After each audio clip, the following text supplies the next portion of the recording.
안녕하세요. 박은지 건축사입니다.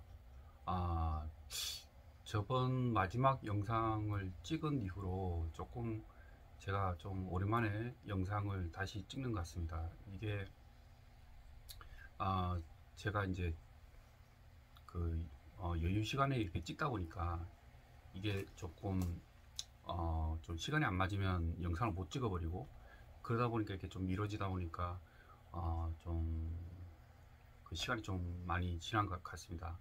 그래서 예전에 마지막에 이제 제가 디자인, 건축사라는 아키텍과 엔지니어와의 어떤 다른 점에 대해서 잠깐 설명을 드렸었습니다. 근데, 그 쉽게 얘기를 하면 이제 건축사는 이제 건축물을 디자인하는, 설계를 하는 전문인들이고, 엔지니어는 엔지니어링 파트에 이제 그 엔지니어링 설계를 하는 거죠. 그거에 대한 전문인들입니다. 그래서 그 전기 엔지니어들도 있고, 뭐 저 메카니컬, 그런 엔지니어, 구조 엔지니어, 그런 식으로 이렇게 세분화, 조금 더 디테일화된 그런 그 분야에서 이제 그 전문적인 어떤 엔지니어링 디자인을 하게 되는 겁니다. 어, 근데 이제 건축사라는 어떤 그 분야 자체가 사실은 조금 좀 광범위하죠. 광범위해서 어, 너무 간단하게 얘기를 하면 이제 그 건축 설계를 하는 사람들인데 그 하는 일들이 굉장히 좀 다양하기 때문에 그 디자인 중심적으로 하는 건축사가 있고, 어떤 법적인 건축법에 대해서 전문적으로 하는 건축사들이 있고, 아니면 건축 구조물에 대해서 좀 전문적인 그런 분들도 계시고, 그리고 이제 저 같은 경우는 이제 레지덴셜 커머셜을 같이 하고 있습니다. 레지덴셜, 어차피 이제 제 주변에는 거의 다 이제 그 주택이나 상가나 이런 분들이니까. 그렇지만 건축사 그 분야는 그 안에서도 많이 이제 나누어지게 됩니다. 그래서 그 인스티튜셔널이라고 해서 그 뭐 학교 건물이라든지 병원 건물, 이런 식의 그 전문적인 어떤 그런 분야에 하는 것도 있고, 하이라이즈라고 얘기를 해서 고층 건물을 디자인을 하는 데도 있습니다. 근데 저는 이게 운이 좋은 거라고 얘기하기보다는 어쩌면 조금 좀 우여곡절을 겪어서 그 대학원 졸업을 할 때 제가 그 잡 오퍼를 세 군데를 받았었습니다. 세 군데를 받아서 그 중에 제가 그때 그 당시에 이제 생각했을 때는 좀 제일 괜찮다고 생각했던 레갈 아키텍이라는 그 건축 사무실을 갔었는데, 거기는 좀 굉장히 전문적인 인스티튜셔널한 그런 건물들을 많이 했습니다. 학교라든지 관공서라고 그러면 여기는 이제 조금 그 막 높은 뭐 그런 거는 잘 없습니다. 뭐 1층, 2층 정도. 그런 관공서라든지 학교 뭐 이런 걸 많이 했었고, 거기서 제가 나와서 이제 다른 설계 사무실을 갔을 때는 저 목조 주택하는 그쪽으로 갔었고, 또 거기서 나와서 또 다른 데 갔을 때는 하이라이즈 하는 데를 갔었습니다.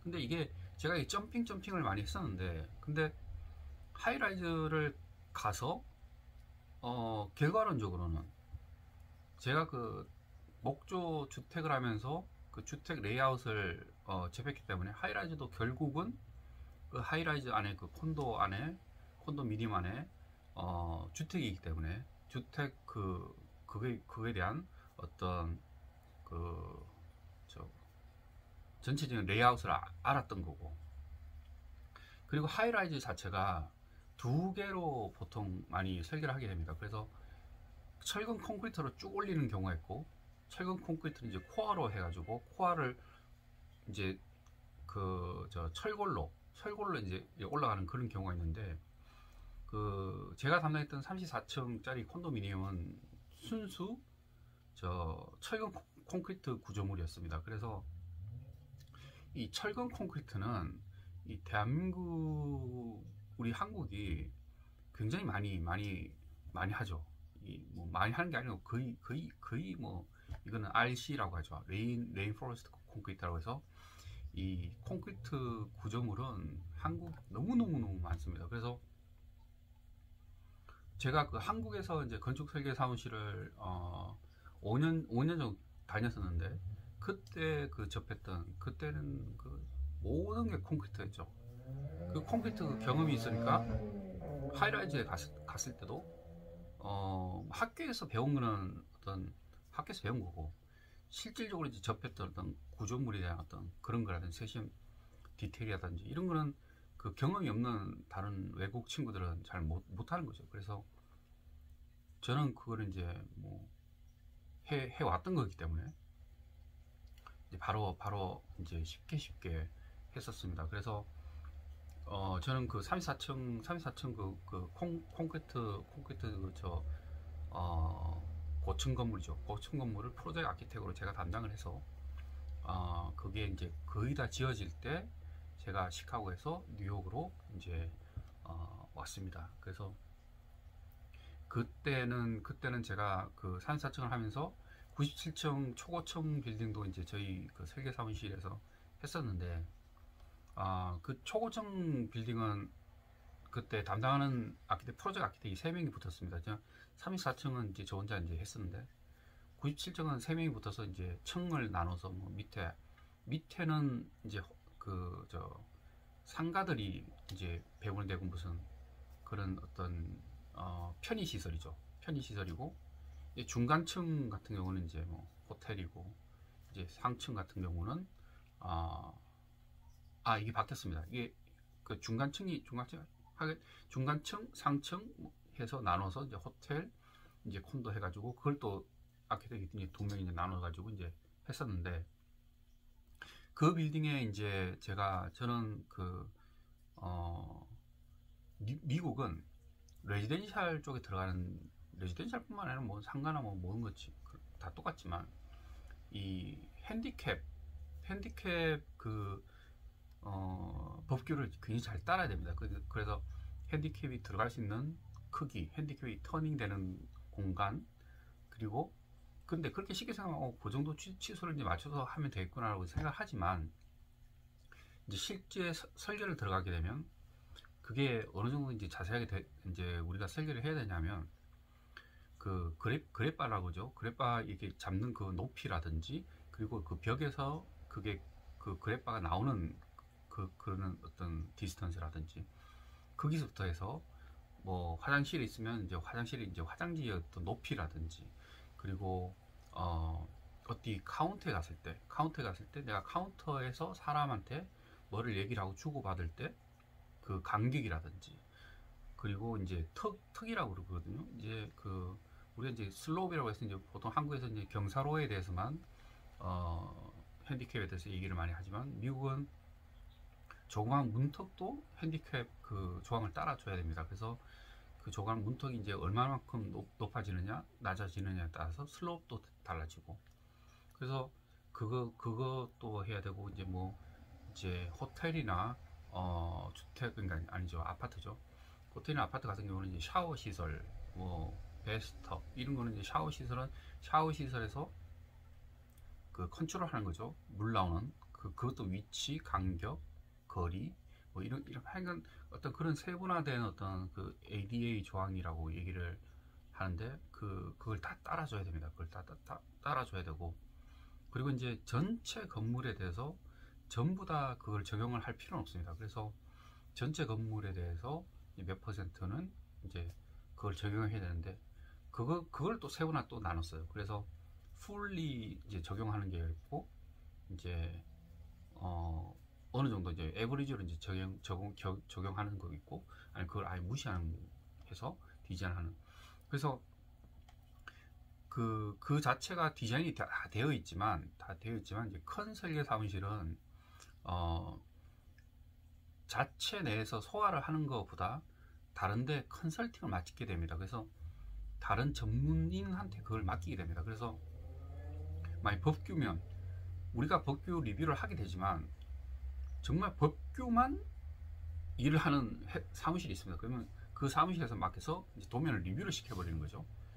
그러면 많은 부분이 이제 수정이 되게 되는 겁니다. 그래서 ADA 조항도 ADA만 전문적으로 하는 그 사무실이 있습니다. 그래서 거기다 이제 도면을 주고 이제 리뷰를 시키는데, 저는 제 같은 경우는 이제 제가 이제 ADA 그 리뷰를 어떻게 하다 보니까 제가 좀 굉장히 잘하게 됐습니다. 그게 뭐 담당도 하게 되고 여러 개를 막 접하면서 그리고 또 그런 부분을 제가 조금 좀 빨리빨리 캐치를 하니까, 그러니까 사무실 설계 이제 그 사무실에서 모든 프로젝트를 이제 저한테 이제 자꾸 리뷰를 시키는 거죠. 그래서 뭐 ADA 그 전문 사무실에 줘도 되겠지만 제가 한번 더 리뷰를 해주면 거의 뭐 수정할 게 없이 나오면 그 기한 단축이 되니까 리뷰를 하더라도. 그래서 이제 그렇게 했었습니다. 그래서 이제 제가 97층 그 저 초고층도 제가 이제 전부 다 리뷰를 해줬고, 그렇게 해서 이제 했던데, 지금 말이 조금 또 이렇게 좀 많이 이제 가버렸네요. 그래서 오늘의 주제는 건축 디자인하고 인테리어 디자인이 무엇이 다른가에 대해서 제가 좀 설명을 드리려고 영상을 처음에 시작을 했습니다. 그래서 건축사란 그 방금 말씀드렸지만 초고층을 하는 그 만약에 이제 저같이 점핑을 해서 가는 경우는 제가 이제 조금 아무래도 이제 좀 경험이 다른 쪽으로 많이 있다 보니까 그게 믹스가 돼서 이제 좀 된 경우인데, 초고층을 하다 보면 이제 초고층만 해야 되는 거죠. 왜냐하면 그게 자기 그 경험의 전부 다니까. 그래서 그게 뭐가 좋은지는 사실 잘 모르겠습니다. 그러니까 한 회사에 오래 있으면서 그 회사 안에서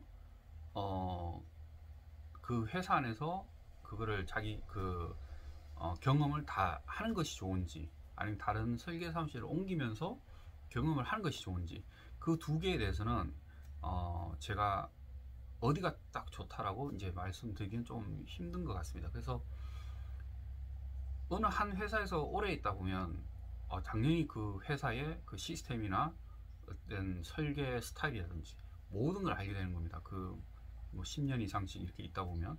근데 그 한 가지 단점은 그 설계 사무실의 그 건물 스타일 외에는 경험이 없는 거죠. 그래서 그런 경험을 가지고 다른 회사로 이직을 할 때는, 그렇게 한 회사에 이렇게 오래 있다 보면 그 회사와 비슷한 회사를 갈 수밖에 없습니다. 초고층을 하다가 학교 근무를 못 하는 거죠. 학교 근무의 또 시스템도 다 다르니까. 그런 식으로 이제 그런 단점이 있고, 한 가지 좋은 점은 그 회사 안에서 그 굉장히 그 다른 같은 만약 5년이면 5년 정도 경력의 다른 아키텍트보다는 이 회사에서 5년 경력이 있는 게 이 회사 안에서는 더 베테랑이죠. 더 잘하는 시니어가 되는 겁니다. 그래서 건축사 아키텍트도 이렇게 건축물의 용도에 따라서 또 다 나누어지게 됩니다. 그래서 건축사 한 명이 뭘 하는 사람이냐라고 했을 때는 건축 설계를 하는 전문인이다 라고 얘기를 할 수 있는데, 그렇다고 이제 그게 다 설명이 되는 게 아니고, 그 건축물이라는 그 우리 용어 자체 안에서 굉장히 그 세분화가 되어버리는 거죠. 그래서 그걸 모두 다 경험한 아키텍트는 없습니다. 그래서 한 분야에서 자기가 그쪽으로 쭉 나가게 되는 거죠. 그 세계적인 어떤 그 건축사 아키텍트들은 스케일이 큰 거를 많이 하게 됩니다. 왜냐하면 이 스케일이 큰 거를 하다 보면 이제 그 컴페티션이라고 해서 그런 어떤 선발되는 그런 과정도 겪게 되고, 그리고 그게 많은 아키텍트들이 다 할 수 있는 건 아니죠. 근데 실력 있는 사람을 원하니까 그 한 명을 자꾸 선정을 하다 보면 그 아키텍이 이제 실력이 있다는 걸 이제 증명이 되는 거예요. 그래서 그렇게 돼서 이제 쭉 유명해진 아키텍트들은 보통 스케일이 큰 거밖에 못 하는 거죠. 조그만 주택은 못 합니다. 조그만 주택은 못 하고 큰 건물만 그렇게 하게 되는데, 큰 건물도 그 건물은 이제 혼자서 다 못 하니까 이제 큰 팀이 이루어져야 되죠. 그럼 자기는 그거 한 분야만 하게 되는 거죠. 그러니까 이게 좀 이상한 겁니다. 근데 프랭크 로이 라이트 같은 경우는 이제 미국의 그 대표 건축사 아키텍이죠. 그게 프랭크 로이 라이트는 처음에는 이제 주택에서 시작을 했습니다. 그 자신의 그 설계를 주택에서 시작해서 그 주택을 저번에 한번 설명드렸지만 일본 여행을 이 사람은 이제 자주 갔었는데 이제 일본식 그 처마가 낮은 동양적인 그런 스타일을 자기가 이제 소화를 한 거죠. 자기식으로 이제 바꿔서 이제 그 프랭크 로이 라이트 스타일이라고 해서 시카고로 이제 그런 어떤 스타일의 그 주택을 이제 만들었는데, 근데 이 사람은 이제 주택에서 시작해서 나중에는 이제 뭐 뉴욕의 구겐하임 뮤지엄까지 설계를 하는 굉장히 스케일이 큰 그런 건물을 하게 됐습니다. 근데 이런 아키텍트도 있지만 이제 이런 아키텍트는 좀 드물죠. 드물고 이제 보통 요즘은 이제 컴피티션을 통해서 이제 자꾸 그런 식으로 이제 나가게 됩니다. 그래서 이제 건축사라고 이제 얘기를 할 때 우리가 이제 딱 설명하기가 좀 그렇습니다. 그래서 그 건축 디자인과 인테리어 디자인은 무엇이 다른가라고 이제 제가 설명을 이제 하는데, 건축 디자인도 공간을 디자인하는 거죠. 공간을 디자인을 하고, 인테리어 디자인도 인테리어 공간을 디자인하는 겁니다. 그러니까 둘 다 똑같죠. 건축 디자인을 한다 그러면 건축물에 대해서 바깥 익스테리어하고 이제 안에 그 플랜 그 공간이죠. 그거를 디자인하는 거고, 인테리어 디자인을 하면 그 안에 있는 인테리어 공간을 또 디자인하는 거니까 사실 같은 얘기입니다. 같은 얘기인데 이게 어떻게 다른가라고 이제 질문이 나왔을 때는 인테리어 디자인은 100%는 아니지만 거의 99%도 좀 맞나요? 뭐 90%까지는 있는 공간 안에서 그 디자인이 형성이 됩니다. 인테리어 디자인은. 그러니까 아파트 안에 인테리어 디자인을 하고 싶어서 인테리어 디자인을 고용을 했을 때는 그 아파트의 그 한 공간 안에서 인테리어 디자인이 되어지는 거죠. 그리고 만약에 어떤 사무실이나 병원을 하나 인테리어 디자인을 하겠다고 했을 때는 그 병원이라는 어떤 공간 안에서 이걸 침범을 안 하는 거죠. 그 안에서 이제 그 디자인을 하게 되는데, 이게 이제 그 정해진 공간 안에서 인테리어 디자인이 들어가면서 인테리어 디자인은 피니시까지, 그러니까 그 마감까지 이제 생각을 해서 그 디자인을 이제 하게 되는 겁니다. 그래서 그 안에서 디자인의 어떤 그 디자인에 대한 그 약간의 그 아키텍처, 그러니까 건축 관련 디자인도 같이 들어가게 됩니다. 그래서 이제 뭐 그 가벽이라든지 어떤 뭐 벽을 없앤다든지 벽을 세운다든지 이런 건 건축 쪽이죠. 건축 쪽의 어떤 디자인과 연관이 돼서 이거를 같이 이제 인테리어 디자인으로 같이 하게 된 거죠. 인테리어 디자인을 하면서 구조에 대해서는 디자인을 하지 않습니다. 그래서 만약 벽을 하나 없애야 되는데 이 벽이 구조재이기 때문에, 힘을 받는 벽이기 때문에 이걸 없애야 된다 그러면 디자인상 그렇게 되면 그 과정에서는 이제 아키텍이나 엔지니어, 구조 엔지니어죠. 아키텍이나 엔지니어에 대해서 이제 컨설팅을 받아야 됩니다. 그래서 그 벽을 없애도 되는지, 그러니까 다른 분야죠. 그런 부분. 근데 이 벽을 없애면서까지 그 디자인을 하는 거는 인테리어 디자인 분야고, 인테리어 데코레이션이라는 또 분야가 있습니다. 인테리어 데코레이션은 정말 간단히 말해서 데코레이트 하는 겁니다. 그러니까 벽 색깔이 어떻고, 아니 벽지를 어떻게 붙이고, 그런 뭐 바닥재는 어떤 피니시를 할까, 그런 걸 많이 하게 됩니다. 그래서 저희가 텔레비나 어떤 그 다큐멘터리 보면 인테리어 디자이너 뭐 대회 뭐 이런 것도 하게 된다. 뭐 세 명이서 어떤 그 방을 하나 꾸며라고 이제 했을 때, 제가 예전에 봤던 그 기억이 있는 그거는 뭐 천장에다가 뭐를 막 붙이고 벽에다가 막 뭐 그걸 하고 가구를 막 갖다 놓고 인테리어 디자인이죠. 인테리어 디자인이지만 그 디자인 안에서도 제가 볼 때는 데코레이션 쪽입니다. 그거는 데코레이션 쪽이고, 이제 인테리어 디자인이라고 했을 때는 이제 그거는 조금 더 광범위한 거죠. 근데 이제 건축 디자인하고 인테리어 디자인하고의 그 차이점은, 제가 이제 말씀드렸지만 건축 디자인 같은 경우는 이 건축물을 디자인하는 거죠. 당연히 공간을 디자인하는 거지만 이 건축물을 디자인을 하면서 뭐 구조라든지 법규라든지 어떤 조닝이라든지 그런 거는 기본적으로 봐야 되고, 그리고 이제 그 지어질 수 있는 어떤 그런 것도 봐야 되고, 그리고 뭐 하여간 여러 가지 어떤 그런 어떤 조건들을 많이 보게 됩니다. 그래서 건축 디자인, 그럼 건축사가 그러면 건축물을 디자인하는 사람들만이 건축사냐고 했을 때 그런 건 아니고, 건축사들은 이제 리모델링이라고 해서 조금 인테리어 쪽으로 많이 그런 허가를 받는 그런 부분도 이제 하게 됩니다. 그래서 건축 디자인과 인테리어 디자인 사실 비슷한 부분이죠.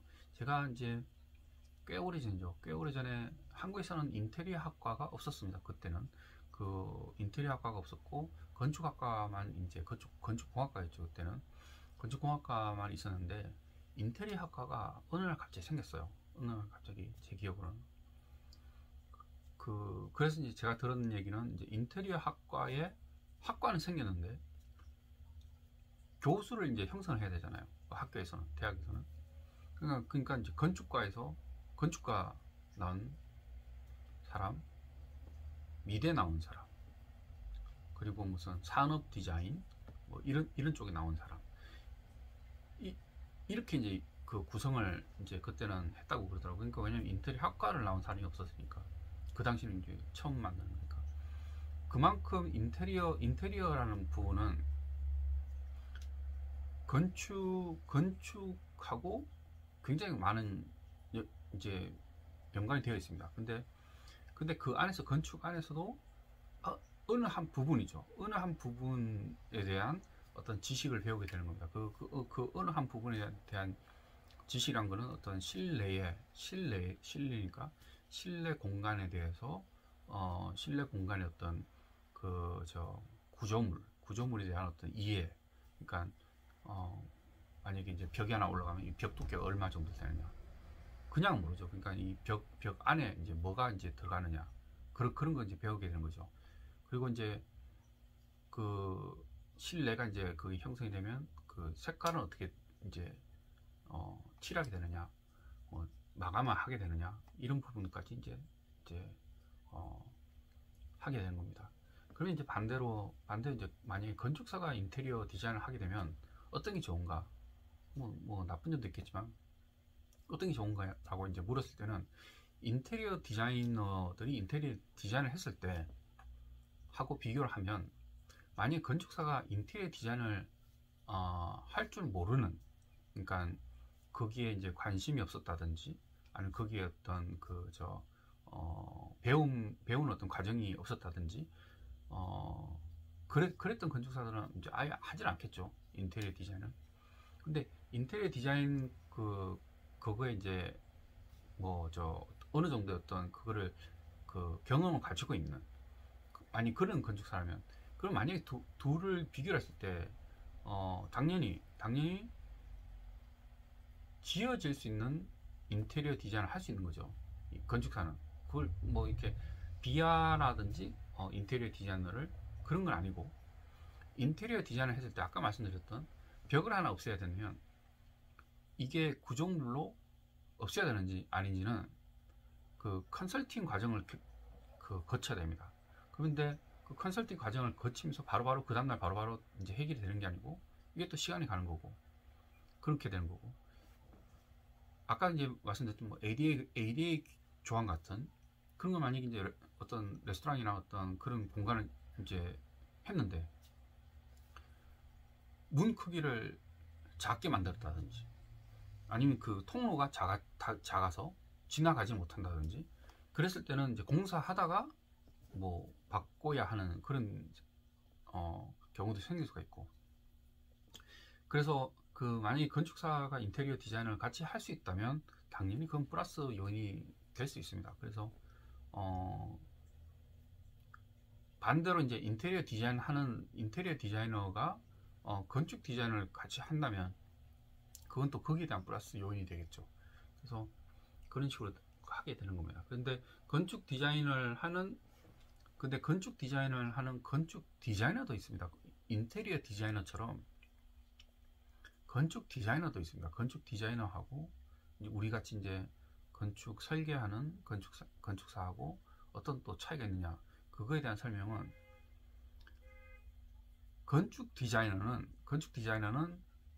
요즘은 3D로 많이 하게 됩니다. 근데 예전에는 건축물 이제 설계가 다 끝나면 투시도 하는 그 업체에 맡기는 거예요. 설계를. 블루프린트죠. 파란색 종, 그러니까 약간 연한 파란색 종이에 진한 파란색 이제 선이 막 들어가 있는. 그러니까 블루프린트를 이제 그 업체가 맡기면 그 업체에서 이제 투시도를 만들어주고 거기다 이제 밑에 뭐 로고도 들어가고 해서 그게 이제 어떤 건축의 그 비주얼한 그게 거의 다였는데, 이 컴퓨터가 이제 발전이 되다 보니까 3D 프로그램이 빨리빨리 돌아가는 거죠. 이제는 3D 프로그램이 빨리빨리 돌아가서 그 건물의 어떤 그 형태나 그런 부분을 빨리 3D로 만들어 줄 수가 있습니다. 그래서 요즘은 건축 디자이너들은 이 3D로 공간을 이제 디자이너를 많이 하게 됩니다. 그래서 당연히 이제 그 학교에서 건축 대학 안에서 3D로 해서 많은 부분을 이제 연습을 하게 되지만, 그 부분하고 또 설계하는 부분하고 또 다 갈라지는 거니까. 근데 건축 디자이너들은 이 분야로 이제 쭉 가는 거죠. 그러니까 건물에 대해서 3D로 해서 공간을 만든다든지, 아니면 건물의 어떤 그 형태라든지 조형미죠. 그런 쪽으로 이제 조금 더 전문적으로 가는 거죠. 건축 디자이너들은. 그리고 이제 건축사는 이제 조금 더 법적인 부분이라든지, 그럼 설계가 정말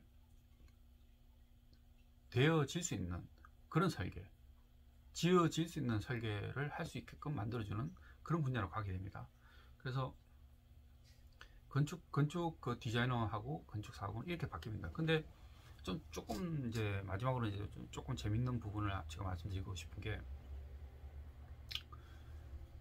건축사 아키텍 중에서 이제 좋은 아키텍이 뭐냐, 아까 제가 잠깐 말씀드렸지만 그 스케일이 큰 대형 건축물을 디자인하는 그런 아키텍들은 이제 스타 아키텍이라고 얘기하면 스타가 되는 거죠. 연예인 같이 스타 아키텍이 돼서 그 사람은 유명해집니다. 근데 그 사람들이 그 평가받았던 그 항목은 사실은 건축 디자이너 쪽에 훨씬 가깝습니다. 그게 건축사 쪽보다는 건축 디자이너 쪽으로 가깝습니다. 근데 그게 조금 웃기는 부분이죠.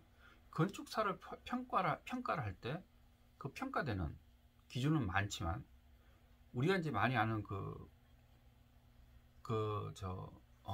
유명한 사람들, 뭐 일본의 뭐 다다오 안도 같은 경우는 굉장히 유명하죠. 이런 사람들에 대해서는 어떤 건축물이 가지고 오는 어떤 디자인적인 면, 그걸로 이제 평가를 하는 겁니다. 그래서 그게 이제 건축사에 가장 이제 점수를 많이 주게 되는 그런 부분입니다. 근데 아이러니하게도 그거를 전문적으로 하는 사람은 또 건축사라고 부르지 않고 건축 디자이너라고 부르죠. 그래서 그거는 조금 아이러니합니다. 근데 일단은 그래서 가장 좋은 어떤 경로는 이제 건축사 라이센스를 먼저 따고, 이게 뭐 미국은 합격률이 7, 80% 되죠. 이 건축사 라이센스가. 그러니까 그 대학을 나오면 거의 다 된다고 이제 봐도 되는 겁니다. 그래서 대학 나와서 이제 건축사 라이센스 따서 그 다음에 건축 디자인 쪽으로 조금 더 신경을 써서 가게 되면 그 스타 아키텍이 될 수 있는 그런 길을 갈 수가 있습니다. 근데 만약에 그냥 무작정 건축 디자이너 쪽으로 가게 되면 스타 아키텍은 될 수가 없습니다. 아키텍이라는 게 건축사 라이센스니까. 그래서 이제 그런 사람들은 이제 디자이너 쪽으로 디자이너라는 어떤 그 길로 계속 가게 되는 겁니다. 그래서 오늘은 제가 여기까지 설명을 드리고 다음에는 조금 더 세분화된 그 이야기로 다시 찾아뵙겠습니다. 예, 감사합니다.